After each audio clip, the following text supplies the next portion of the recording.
Aquí tenemos para un breve repaso de las capas que recubren nuestro cerebro, nuestro encéfalo. Tenemos las meninges. Las meninges son tres capitas que son la pia madre, aracnoides y dura madre.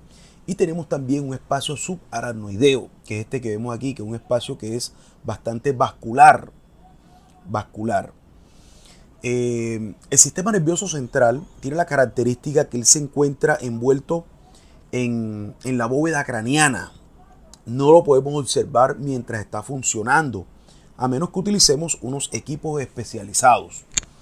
El sistema nervioso central, entonces, a pesar de que tiene esas capitas y tiene esta protección de hueso del cráneo, que es un hueso fuerte, tiene otra protección también, que se encuentra flotando en un líquido que se llama líquido cefalorraquídeo. Y ese líquido cefalorraquídeo lo protege de los golpes. Es como cuando nosotros, por ejemplo, vamos a piscina y ustedes han tratado de levantar a una persona dentro de una piscina que no pesa, ¿cierto? Eso es una base química que se llama el principio de Arquímedes, que nos dice que todo cuerpo sumergido en agua presenta un empuje vertical hacia arriba o una pérdida de peso. Entonces ese empuje hace que nuestro cerebro se encuentre flotando en un líquido, o sea, que no tenga peso y que un golpe o un trauma no se sienta tan fuerte dentro de la cavidad o de la bóveda craneana. Entonces se encuentra bastante protegido por la importancia de ese mismo órgano. Estas membranas, la pia madre, aracnoides y dura madre, que son las meninges, protegen e impiden el ingreso de múltiples sustancias hacia este lugar. Incluso bacterias y algunos nutrientes, medicamentos, no logran ingresar o atravesar la barrera hematoencefálica. Miremos las generalidades de las infecciones del sistema nervioso central. Entonces son infecciones poco frecuentes por las barreras anatómicas que encontramos, como por ejemplo la barrera hematoencefálica, que ya habíamos hablado un poquitico sobre ella. ¿Cuál es la clasificación de estas infecciones? Pueden ser meningitis virales o también pueden ser bacterianas. En las virales tenemos las encefalitis, mielitis y meningitis, que se observa fiebre, cefalea, rigidez de la nuca. El estado mental alterado se observa sobre todo en infecciones de tipo bacterianas. Los agentes asociados a meningitis que compromete la vida, tenemos el Streptococcus pneumoniae, Neisseria meningitidis, Listeria monocytogenes, Streptococcus galanteae y Haemophilus influenzae. Pero este Haemophilus influenzae es muy importante sobre todo en niños menores de 5 años. Menores de 5 años el Haemophilus. Bueno, ¿cómo es el modelo conceptual de las infecciones del sistema nervioso central por microorganismos que son capsulados? Entonces tenemos que el microorganismo primero debe colonizar al hospedador. Luego coloniza la nasofaringe, o sea que va a ingresar a nuestro organismo por gotas respiratorias. Por una persona, por aerosoles, que por ejemplo una persona estornuda, tose, y esos aerosoles los inspira otra persona, y entonces el microorganismo debe colonizar la nasofaringe. Aquí se da la primera multiplicación, luego se da la invasión de la mucosa, penetración de la bacteria con cápsula al torrente sanguíneo y luego evasión de la fagocitosis. Debe evadir a los macrófagos que llegan hasta ese lugar a fagocitarlo. Si todo esto ocurre, luego viene la invasión del espacio subaracnoideo. Hay penetración al plexo coroideo, entrada al espacio subaracnoideo y al líquido cefalorraquídeo, donde se da la multiplicación bacteriana. Luego se da una respuesta inflamatoria del paciente, hay inducción a la respuesta inflamatoria, progreso de la inflamación, hay citocinas proinflamatorias. Las citocinas son sustancias que se producen, muchas en los leucocitos, y estas van a ayudar. Recuerden que la inflamación es un proceso que ayuda a la eliminación de los microorganismos también. Cuando hay un vaso sanguíneo, cuando hay una inflamación, los vasos sanguíneos se vuelven más permeables para que lleguen allí, a ese lugar, glóbulos blancos que van a atacar la infección. Entonces todo eso ocurre en ese lugar. Hay desarrollo de edema y la presión intracraneal puede aumentar también. Eso es algo importante, ahorita vamos a ver eso. Y es donde se observan los signos y síntomas clínicos de un tipo de meningitis, de algún tipo de meningitis. Bueno, miremos uno de los microorganismos que puede causar meningitis. Tenemos la Neisseria meningitidis. Este es un pariente cercano de una bacteria que vimos hace unas clases anteriores, que es la Neisseria gonorrea. Es un microorganismo muy cercano y sus características microbiológicas es que es un diplococo gram negativo, así como lo observamos aquí. Es capsulado y posee filis, fermenta glucosa. Esta es una característica clave cuando nosotros hacemos un estudio de líquido cefalorraquídeo cuando sospechamos de este microorganismo, ya que como él fermenta glucosa en su metabolismo, su bioquímica, él necesita glucosa para crecer. Muchos microorganismos lo necesitan, pero estamos hablando del sistema nervioso central, donde son un número reducido de microorganismos los que están.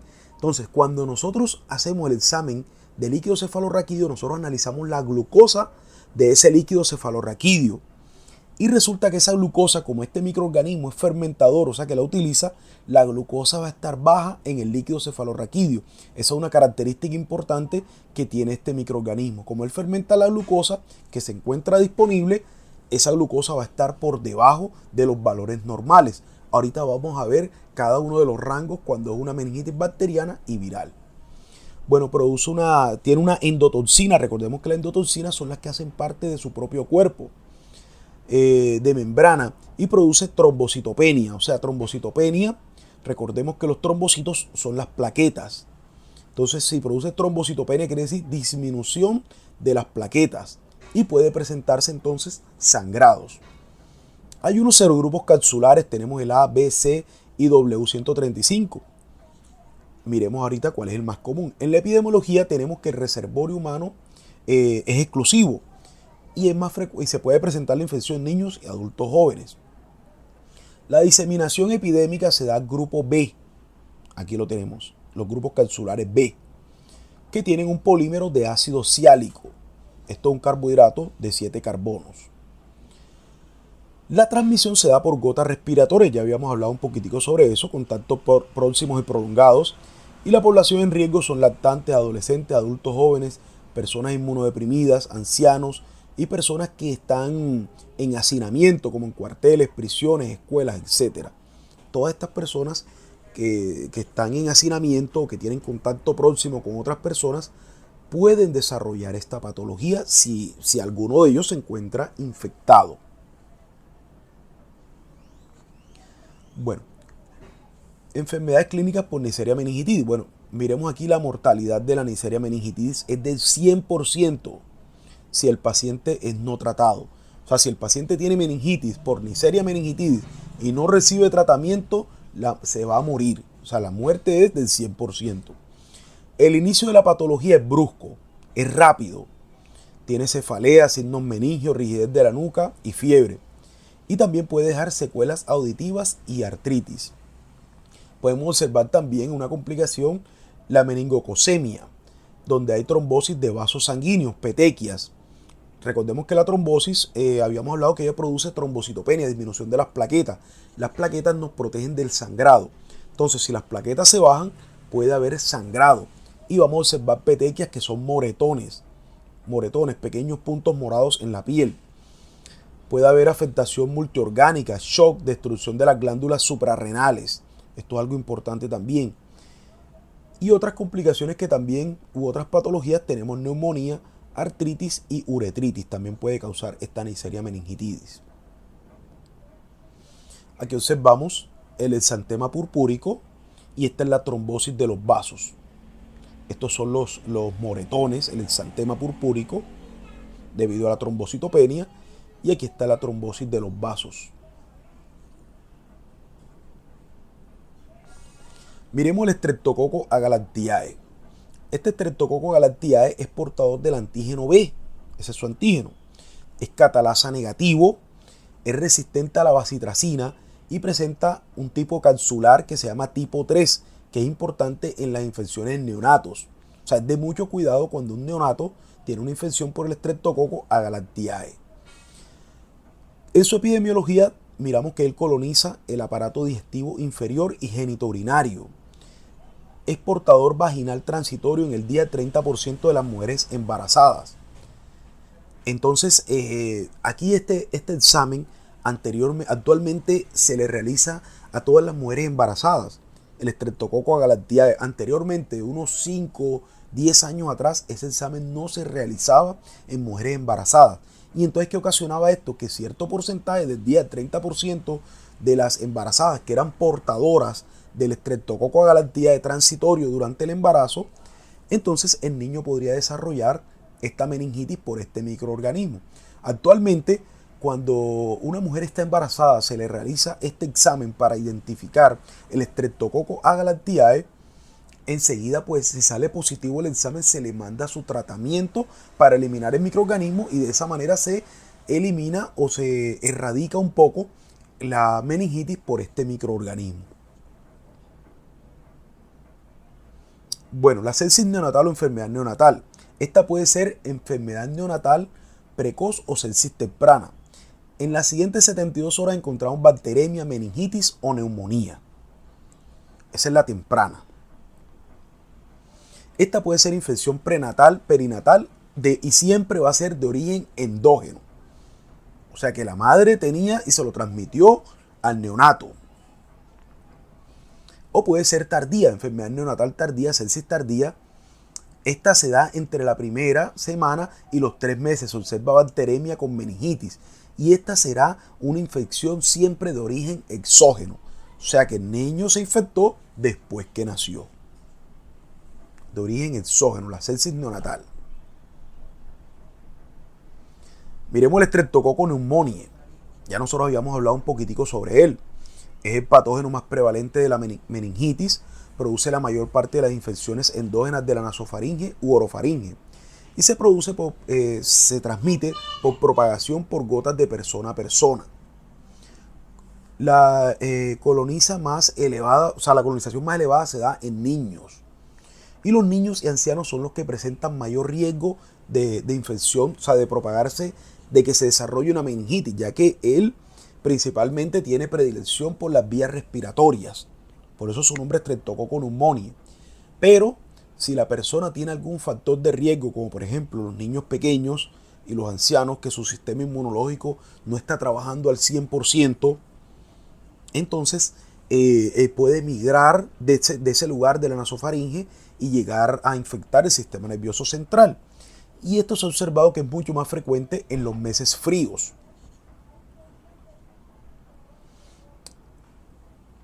Otras infecciones por el neumococo, bueno, tenemos la meningitis, diseminación de una bacteremia, de una otitis, sinusitis o trauma craneoencefálico, es la principal causa en adultos y niños.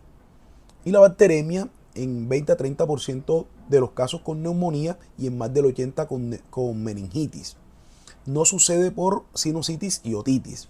¿Qué quiere decir esto? O sea, que la bacteremia se va a presentar únicamente en personas que tienen neumonía por neumococo en el 20 a 30% de los casos o en el 80% de las meningitis. Por una otitis o sinusitis no es frecuente que se observe una bacteremia.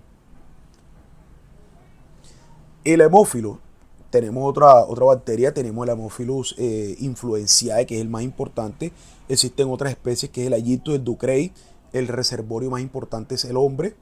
Tiene factores de virulencia, que es una cápsula, pero esta cápsula hay unos microorganismos que la desarrollan y otros que no desarrollan esa cápsula. Esto es algo muy interesante en este microorganismo. Y la persona no tiene anticuerpos contra este microorganismo. Entonces, existe una diseminación local. Sin cápsula solamente va a ocurrir sinusitis y otitis. Pero cuando el microorganismo tiene cápsula, es capsulado, quiere decir que es mucho más patógeno, más resistente. Aquí sí se puede observar que puede migrar y ocasionar una meningitis cuando el microorganismo desarrolla la cápsula.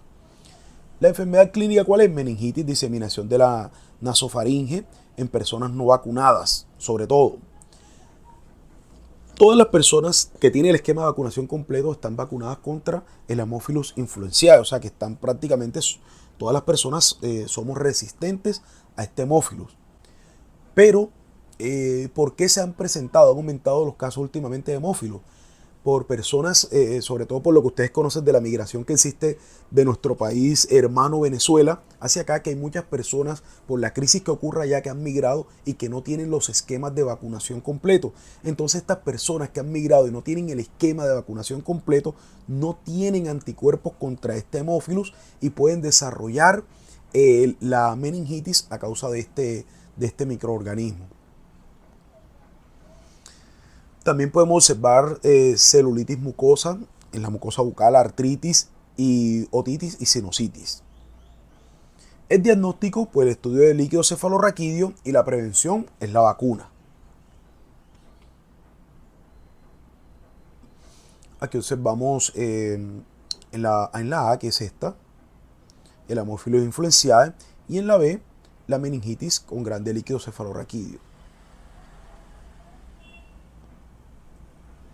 Bueno, miremos otro género importante también que ya creo que lo habíamos mencionado antes, el género Listeria.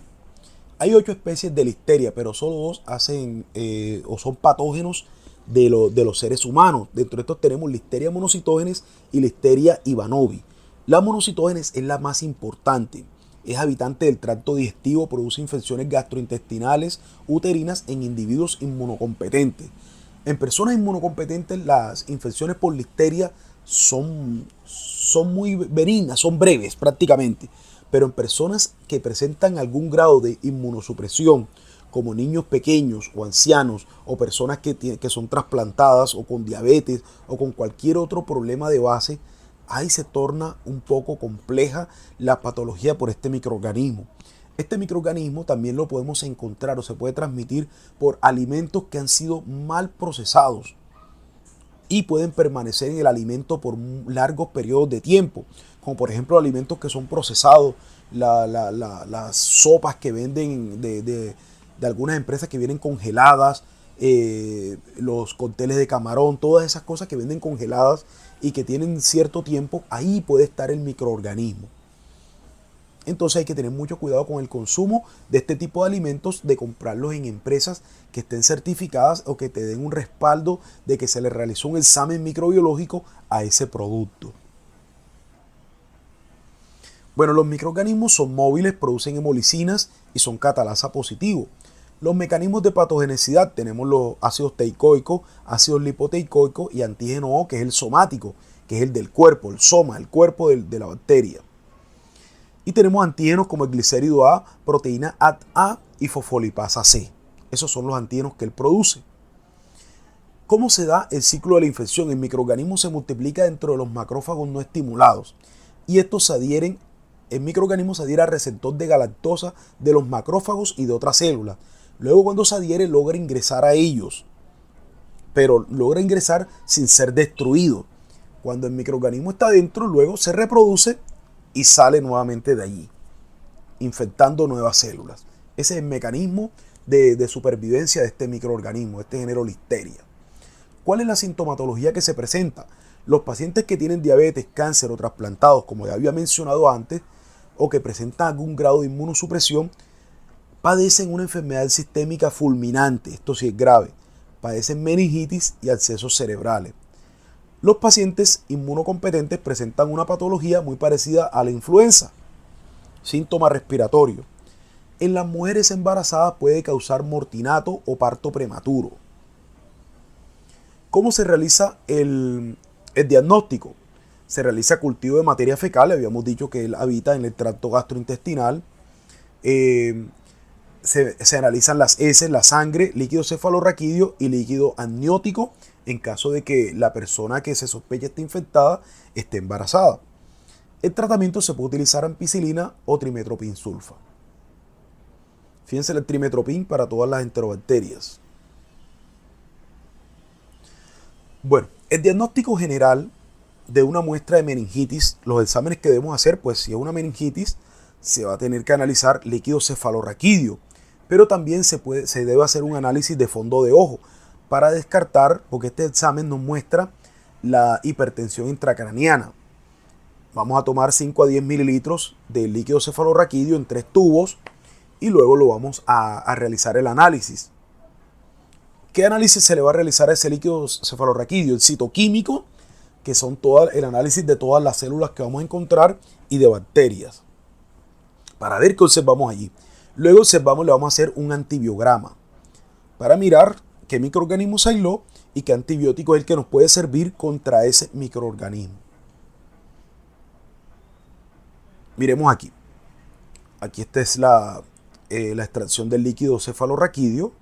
Se realiza la punción lumbar. Este es el examen de fondo de ojo.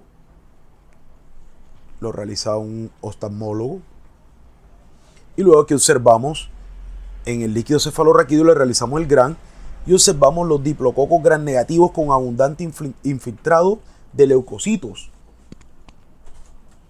Infiltrado de leucocitos. Aquí tenemos un diagnóstico casi certero. Tendríamos que hacer luego el cultivo pero ya con esto es clave para que el médico enseguida ordene tratamiento a esto. Bueno, miremos ahora sí aquí lo que vamos a observar entonces en el líquido cefalorraquídeo. Aquí observamos una presión de apertura del líquido cefalorraquídeo. Estos son los valores normales. Fíjense que lo normal es 180 milímetros de mercurio. En la vírica va a estar entre 180 y menos de 250. En la bacteriana, mayor de 250 milímetros de mercurio. Los leucocitos, esto es lo más importante aquí. Normal, menos de 10 por microlitro. En la vírica vamos a encontrar de 200 a 600 leucocitos por microlitro analizado. Y en la bacteriana, más de 1000. O sea que si a ustedes les aparece en el examen un caso clínico donde se observaron 1500 leucocitos por microlitro, ustedes enseguida sospechan que es una meningitis bacteriana. Con ese datico ya ustedes enseguida tienen que es una meningitis bacteriana. Polimorfonucleares neutrófilos. Normalmente deben estar ausentes. En la vírica están menos del 50 y en la bacteriana más del 50. Las proteínas. Normal, menos de 30 hasta 40. En la vírica, 100 miligramos por decilitro las proteínas. Y en la bacteriana, más de 100 miligramos por decilitro. La glucosa, lo normal, es que esté mayor de 50 miligramos por decilitro. En la vírica, va a estar mayor de 50 o 2/3 de lo que está en el suero. O sea, ¿qué tendríamos que mirar? Para poder calcular esto, tendríamos que mirar lo que nos da el dato del suero. Por ejemplo, si está en 100, las 2/3 partes, ¿cuánto sería? ¿Quién me responde eso? Si la glucosa en suero está en 100, ¿cuál sería las 2/3 partes?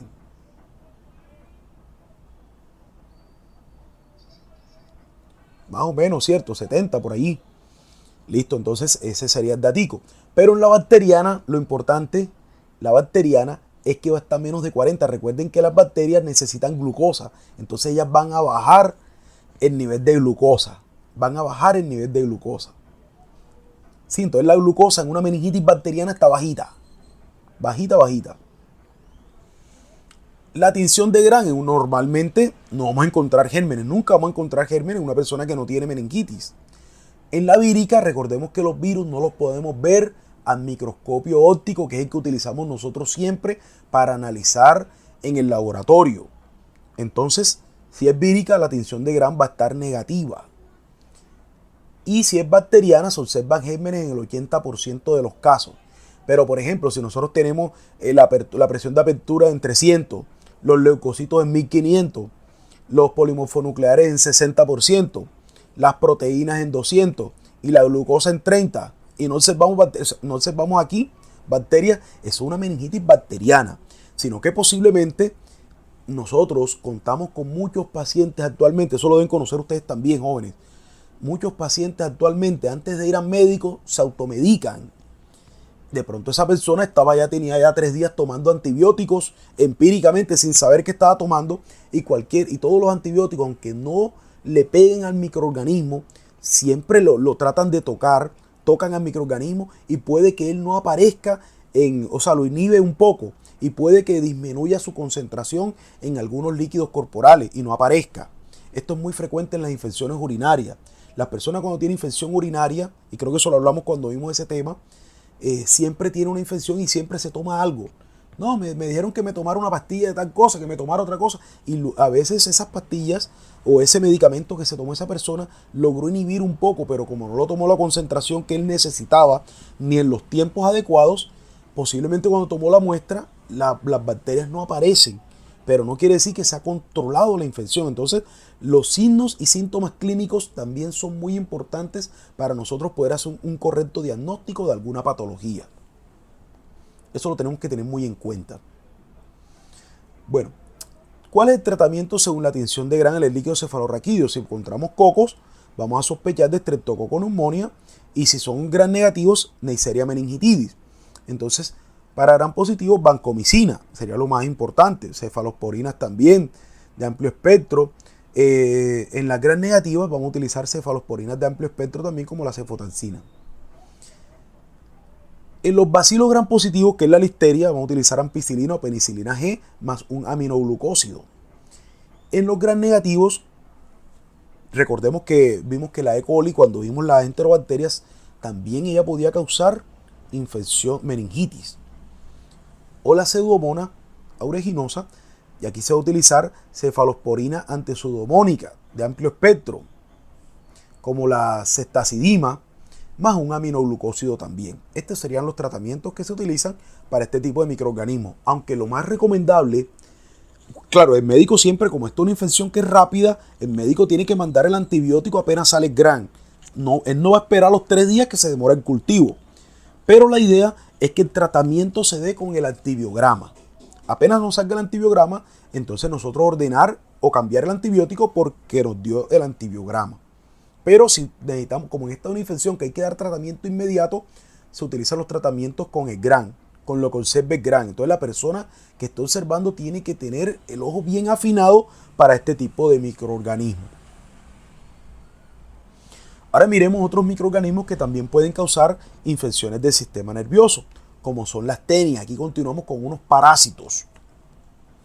Dentro de estas tenemos la Taenia solium y Taenia saginata. Bueno, entonces la Taenia solium se llama así, Taenia solitaria, solium, porque por su gran tamaño en nuestro organismo generalmente podemos tener una sola. ¿Sí? Pero aquí en Colombia se observó una persona que tenía 25 tenias en su organismo. Y la Taenia saginata es otra especie de tenia también que generalmente se encuentra en el ganado vacuno. Pero aquí en Colombia se puede tener infección por Taenia solium o Taenia saginata, cualquiera de las dos. Y la saginata se caracteriza porque es más grande que la solium. Estos son, recordemos lo que vimos la clase anterior, los platelmintos. Son gusanos planos.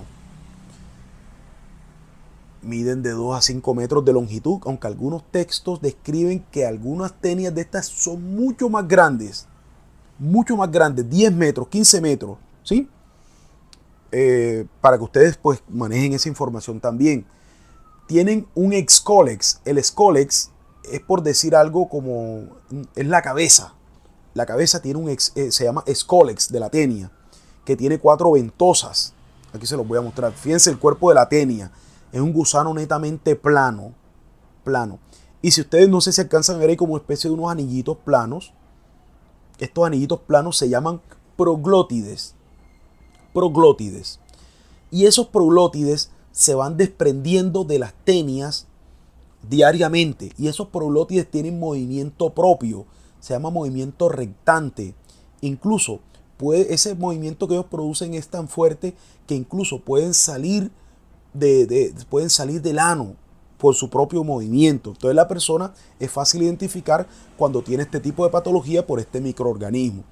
Pero ojo con esto, jóvenes. Este microorganismo produce 2 patologías diferentes. Una es la teniasis, que es cuando la persona alberga la tenia grande, esta así. Y la otra se llama cisticercosis. Son 2 patologías diferentes por el mismo microorganismo. Y se producen generalmente cuando la persona consume alimentos que están contaminados con esto. Por ejemplo, nosotros en la carne del ganado o del cerdo, que es el que tiene la mala fama, vamos a observar las larvas que se llaman cisticercos, que son estas que vemos aquí. Esto aquí en Colombia, en nuestro medio, Esto, si usted le pregunta a alguna persona que comercialice estos productos, cuando un producto cárnico así le va a decir, no, es que ese cerdo, esa vaca, ese animal de abasto tenía viruela. Eso no es viruela, esto es cisticercos. Cisticercos son las larvas de la tenia. Si una persona llegara a consumir esta carne con este tipo, con estas larvas cisticercos, y la carne esté mal cocida o cruda, esta persona va a padecer una patología que se llama teniasis. O sea, esto va a llegar al tracto gastrointestinal, estas larvas, y van a crecer grandotas y se va a desarrollar la teniasis. La tenia solum se va a desarrollar en el organismo si la persona consume alimentos que tienen cisticercos. Bueno, miremos la parte del ciclo de vida. El ciclo de vida es igual al de todos los otros parásitos que hemos visto. Entonces nosotros tenemos aquí, por ejemplo, hay personas que... Nosotros aquí en nuestro medio no consumimos carne cruda, por eso aquí si ustedes están observando, estos muñequitos que se ven aquí son como unos chinitos, ¿verdad? Esto es sacado del libro de Parasitosis Humana de Editorial SIC. Entonces, porque nosotros en Colombia no comemos carne cruda, pero si nosotros llegáramos a consumir carne mal cocida, entonces ahí sí podríamos desarrollar algún tipo de esta patología. O por ejemplo, nosotros en nuestro medio que consumimos crudo, los vegetales sí los consumimos crudos, y esos vegetales si estuvieron contaminados con materia fecal de algún animal que estaba contaminado con esto, entonces ahí sí podemos desarrollar esta patología que es la cisticercosis o la teniasis. ¿Cuándo se va a desarrollar teniasis y cuándo se va a desarrollar cisticercosis?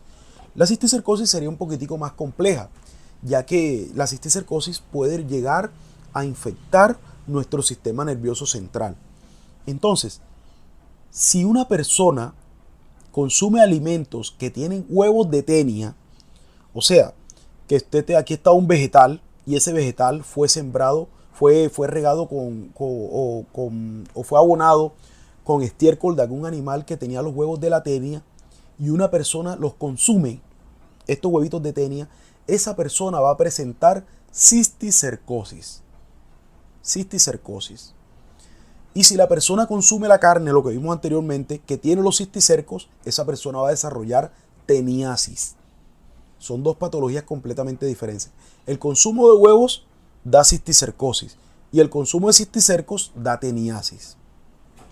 Eso es algo muy importante y hay que tenerlo en cuenta.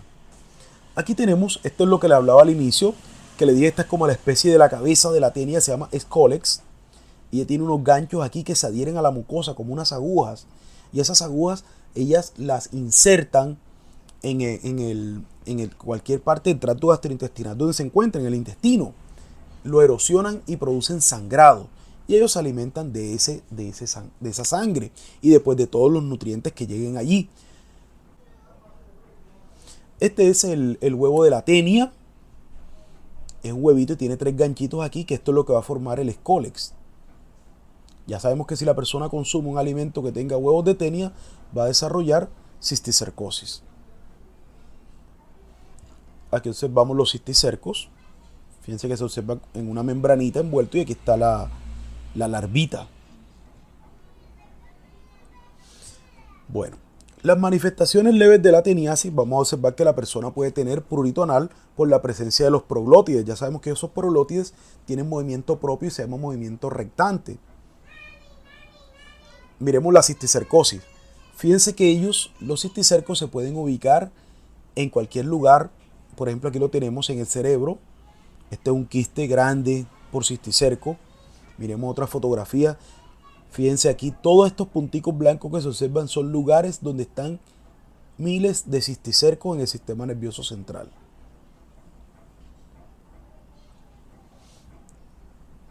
Fíjense la cantidad de masa encefálica perdida aquí por un cisticerco.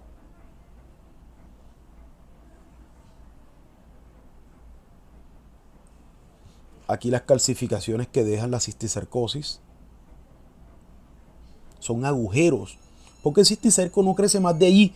Él crece hasta donde va a llegar. Obviamente ocupa lugar y necesita alimentarse de nutrientes, pero luego ya ese no es el lugar donde él puede estar y entonces deja las calcificaciones. Algunas personas que han padecido cisticercosis se recuperan totalmente, pero hay otras que pueden quedar con secuelas, como por ejemplo pérdida de memoria o con epilepsia. Aquí tenemos el otro cisticerco. Aquí una fotografía de microscopía del Excalex de la tenia. Otra fotografía. Bueno, ¿cómo se realiza el diagnóstico? Actualmente existe las técnicas de Western Blot, que es una prueba de ADN. Es especificidad, tiene una especificidad del 100% y sensibilidad del 98%. Y también se utiliza la prueba de ELISA, pero esta prueba de ELISA solamente tiene una especificidad del 63 y sensibilidad del 65. Y recordemos que muchas veces los huevitos no los vamos a encontrar en la materia fecal, los huevitos de la tenia. A veces no van a aparecer en la materia fecal porque ellos se encuentran dentro de los proglótides. Si observamos un proglótide tenemos diagnóstico, si no, no. Aquí tenemos la prueba de Western Blot que nos muestra los muchos pacientes. Cada rayita esta es un paciente. Y esto se compara contra un patrón. Por ejemplo, aquí observamos todos estos son positivos para el cisticerco. Así es como se realiza la prueba. ¿Alguna duda hasta aquí, jóvenes? ¿Inquietud?